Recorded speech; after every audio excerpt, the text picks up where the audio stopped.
hàm Giêsu cướp lại ngàn chi bằng tâm choai cướp ta si tâm căng cướp mô hôm bơ pra la yang mô hôm qual pram he cát sa ta lo Giêsu nó puluk lên lẽ ngồi độc anh nó pune chọn lẽ ngồi độc anh nó pune chọn là kẻ ngược lên cướp một lại ôn yon là Giêsu cút chân chỉ cướp tiền liệp đôi cướp ăn của anh Giêsu ăn cướp của tăng ba mừng ta là Giêsu nó phun lúc lên lẽ ngồi đông anh nó phun để chọn lẽ ngồi đông anh nó phun để chọn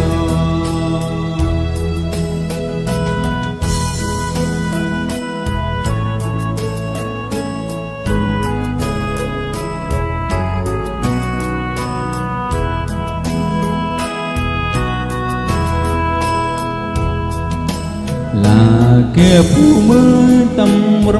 tuần hằng cương cục lạc lê màu kẻ phản ô Giêsu rơ ngài lên ngôi pram hết bằng tâm kinh cơm tu đâm bên ngân ta lời Giêsu nom phun lúc lên lẽ ngôi đông anh nom phun để trôi lẽ ngôi đông anh nom phun để trôi cơm ý chế ta lo lúc lên mô ôi mơ ô tâm tâm nè trôi cửa yên Giêsu mô tình pram hình Giêsu lúc lên pram hình nè trôi ta lo Giêsu nó phun lúc lên lẽ ngôi độc anh nó phun nè trôi lẽ ngôi độc anh nó phun nè trôi